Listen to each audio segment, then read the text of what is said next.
Assalamualaikum warahmatullahi wabarakatuh. Halo semuanya, selamat datang di Hanzen Channel. Perkenalkan, nama saya Fitratul Hasanah. Saya seorang pendidik dan juga penulis. Podcast kali ini saya akan menyampaikan pembelajaran daring dari materi Akidah Akhlak kelas 7 semester genap. Simak video kali ini dengan baik dan semoga dari podcast ini dapat memberi manfaat bagi kita semua yang mendengarkannya sampai akhir. Tidak ada yang sempurna, setiap kesalahan bermunculan dari diri saya pribadi, sebagaimana manusia biasa. Mari berdiskusi bersama. Materi daring Akidah Akhlak kelas 7 semester genap tahun pelajaran 2020-2021. Kemarin kita sudah membahas pengertian Asmaul Husna, dan kali ini kita akan lebih mengenal lagi apa itu Asmaul Husna, dan pembahasan kali ini yaitu mengenal 9 nama Asmaul Husna. Asmaul Husna hanya dimiliki oleh Allah Subhanahu wa Ta'ala. Kita sebagai manusia dianjurkan untuk memahami, mempelajari, dan meneladani isi kandungan makna dari nama yang baik tersebut dalam kehidupan sehari-hari. Menurut hadis yang diriwayatkan oleh Bukhari dan Muslim, dari Abu Hurairah, Asmaul Husna berjumlah 99. Namun, Asmaul Husna akan kita bahas pada bab ini hanya 9 nama saja. Al-Aziz. Selain Ar-Rahman dan Ar-Rahim, Al-Aziz termasuk asma Allah yang paling banyak disebut dalam Al-Quran. Pengulangannya tidak kurang dari 99 kali. Hal ini menandakan betapa pentingnya asma Al-Aziz. Menurut ensiklopedia Arab, Al-Aziz bermakna kukuh, kuat, dan mantap. Bisa juga menunjukkan pada pengertian kekuatan, hegemoni, ketinggian, dan mengendalikan. Al-Aziz juga merupakan nama Allah yang menunjukkan keperkasaan Allah Subhanahu wa Ta'ala. Keperkasaannya tidaklah mampu diukur oleh manusia atau makhluk lainnya. Dialah yang mengalahkan siapapun yang melawannya.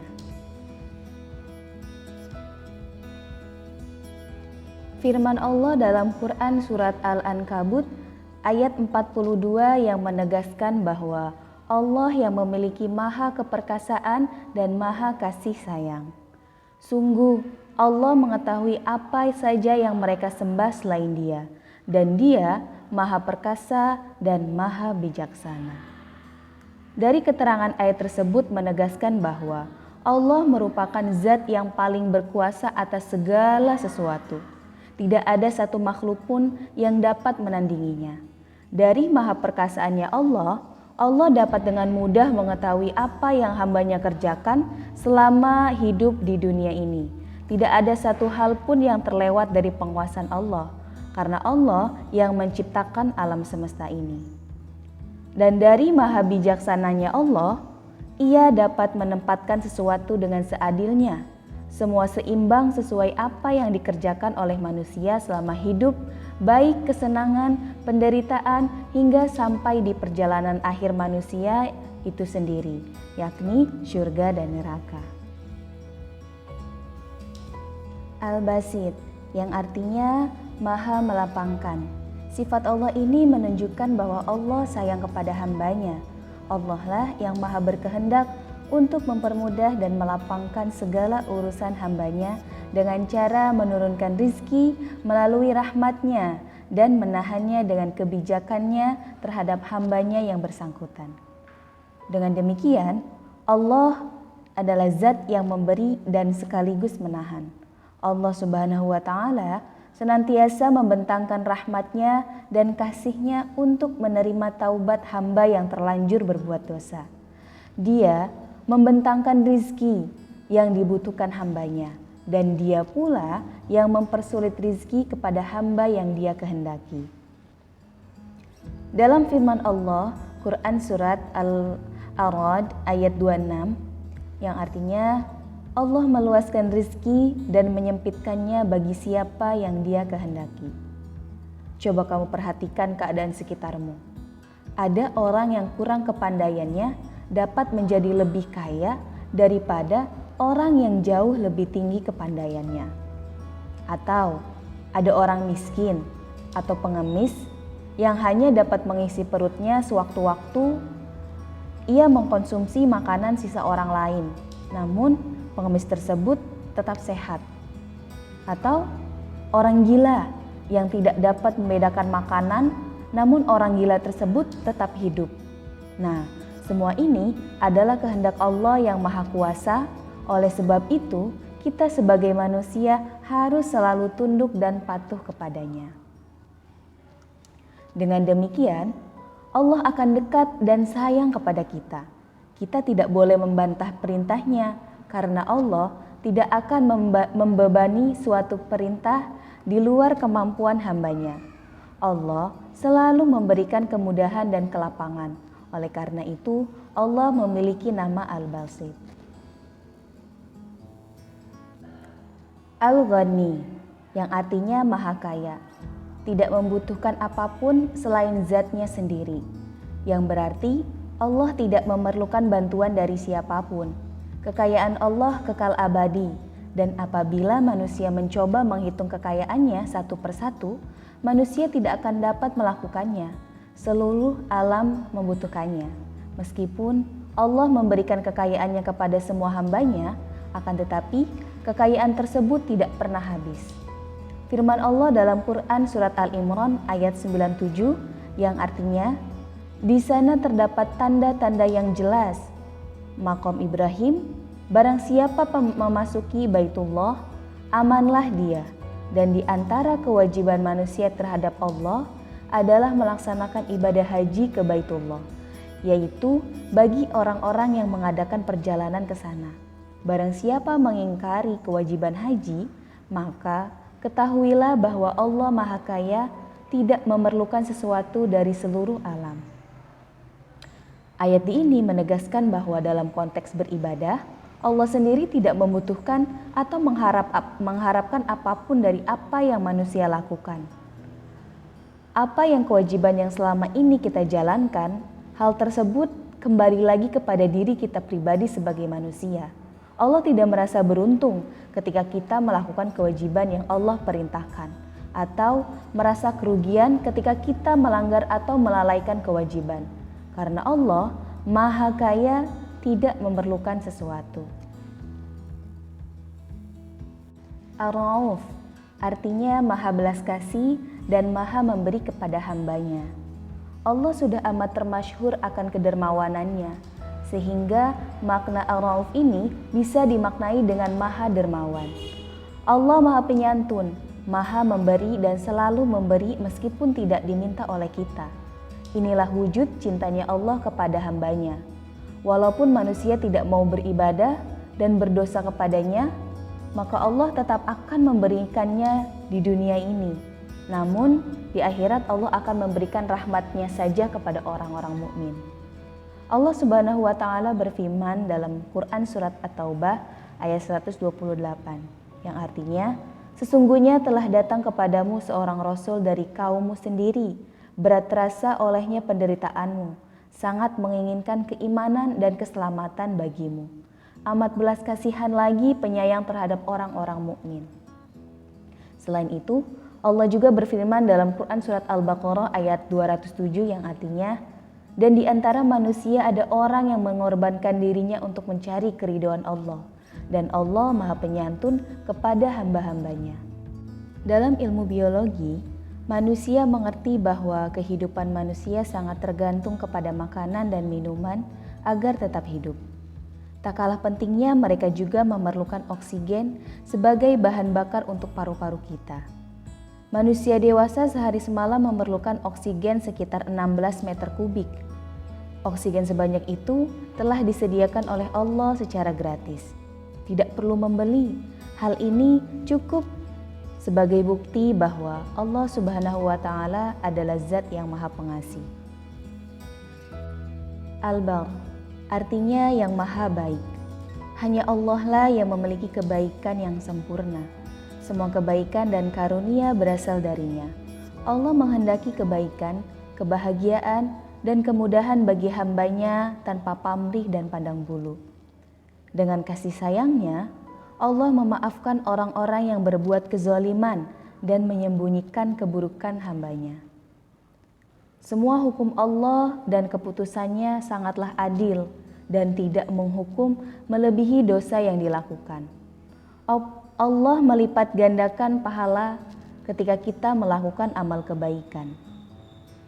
Ini menunjukkan betapa baiknya dan dermawannya Allah Subhanahu wa Ta'ala, hingga hanya dengan berniat mengerjakan amal baik pun seorang hamba telah mendapatkan pahala. Lalu, bagaimana dengan hambanya yang berniat buruk? Untuk niat buruk yang tidak dilaksanakan, maka Allah akan memaafkan niat tersebut. Firman Allah dalam Quran surat At-Tur ayat 28 yang artinya, sesungguhnya kami menyembahnya sejak dahulu. Dialah yang maha melimpahkan kebaikan, maha penyayang. Al-Fattah, maha membuka, maha memberi kemenangan. Al-Fattah artinya adalah Allah maha membuka akan pintu rahmatnya. Allah membuka jalan bagi manusia supaya mereka dapat menggali karunia Allah yang menyebar di alam semesta raya ini. Allah juga akan membukakan pintu-pintu kemenangan bagi hamba yang menjalankan perintahnya. Rahmat Allah meliputi segala sesuatu sehingga kita dilarang untuk berputus asa. Hendaklah manusia senantiasa memohon rahmat kepada Allah agar bahagia di dunia dan di akhirat. Selain bermakna pembuka rahmat, asma Allah Al-Fattah berarti juga sebagai yang maha pemberi keputusan. Sebagaimana dalam firman Allah, Quran surat Saba ayat 26 yang artinya, katakanlah Tuhan kita akan mengumpulkan kita semua. Kemudian Dia memberi keputusan antara kita dengan benar. Dan Dia yang maha pemberi keputusan, maha mengetahui. Banyak manusia yang memaksimalkan usahanya, namun hasil yang diperoleh tidak ada atau belum seperti yang diharapkan. Di sisi lain, banyak manusia yang sederhana saja dalam berusaha, namun memperoleh hasil yang cukup lumayan. Dari sini kita belajar bahwa manusia hanya dapat berusaha, sedangkan yang menentukan yakni Allah Subhanahu wa Ta'ala. Al-Adl. Kata Al-Adl di sini dalam Al-Quran memiliki aspek objek yang beragam. Begitu pula pelakunya. Keberagaman tersebut mengakibatkan keragaman makna al-adl atau keadilan. Menurut penelitian Muhammad Quraisy Shihab bahwa ada 4 makna keadilan. Yang pertama, al-adl di sini dalam artian sama. Kedua, dalam artian seimbang. Ketiga, di dalam arti perhatian terhadap hak-hak individu dan memberikan hak-hak itu kepada setiap pemiliknya. Dan yang keempat, di dalam makna arti yang dinisbatkan kepada Allah. Al-adl di sini berarti memelihara kewajaran atas berlanjutnya keberadaan, tidak mencegah kelanjutan keberadaan dan perolehan rahmat sewaktu terhadap banyak kemungkinan untuk itu. Jadi, Allah adalah zat yang maha adil sesuai kebijaksanaannya. Keadilan Allah tidak dipengaruhi oleh nafsu sebagaimana manusia. Dalam hidup di dunia ini, Allah memberlakukan hambanya secara adil. Allah memberi rizki terhadap semua manusia, baik yang taat maupun yang durhaka kepadanya. Di akhirat kelak, Allah berlaku adil. Hamba yang taat selama hidupnya di dunia akan diberi balasan nikmat di jannah. Sedangkan hamba yang durhaka diberi balasan siksa di nar. Seperti firman Allah dalam Quran surat Al-Anbiya ayat 47 yang artinya, kami akan memasang timbangan yang tepat pada hari kiamat.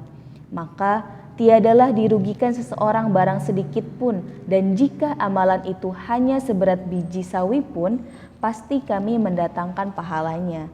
Dan cukuplah kami sebagai pembuat perhitungan.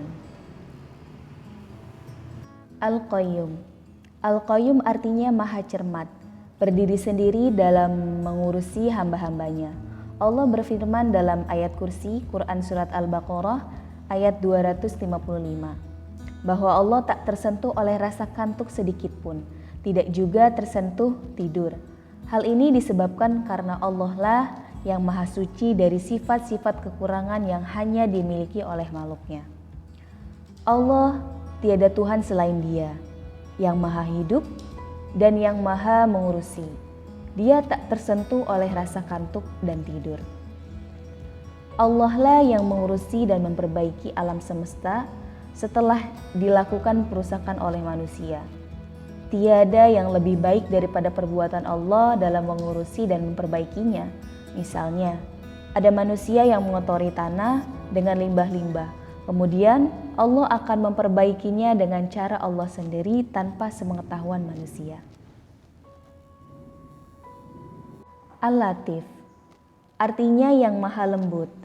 Bukti bahwa Allah memiliki sifat Al-Latif adalah ketika kita mengalami kesulitan. Allah pasti memberkakan jalanan keluarnya ketika kita ditimpa masalah yang cukup besar. Allah yang mengeluarkan kita dari masalah tersebut. Di dalam kemudahan-kemudahan yang Allah berikan, seperti ketika seorang hamba sedang dalam perjalanan jauh dan berhalangan sholat ke tepat waktu. Allah memberikan kemudahan dengan membolehkannya untuk menjama sholat tersebut. Dari sini membuktikan bahwa Allah memiliki nama Al-Latif yang merupakan bentuk maha lembutnya Allah kepada kita semua sebagai hambanya. Firman Allah dalam Quran surat Al-An'am ayat 103 yang artinya, Dia tidak dapat dicapai oleh penglihatan mata, sedangkan Dia dapat melihat segala yang kelihatan, dan Dialah yang maha halus lagi maha mengetahui. Itu tadi pembahasan dari mengenal 9 nama Asmaul Husna Allah dari 99. Mungkin itu saja yang dapat saya jelaskan. Saya menyadari masih banyak kekurangan atau mungkin kesalahan ketika menyampaikan. Saya mohon maaf dan terima kasih yang sudah mendengarkannya sampai akhir. Jangan lupa like, komen, dan juga subscribe Hanzen Channel. Dan supaya kamu gak ketinggalan, kamu perlu klik ring bell yang ada di atas supaya kamu dapat notifikasi langsung ketika saya mengupload video terbaru. Terima kasih. Wassalamualaikum warahmatullahi wabarakatuh.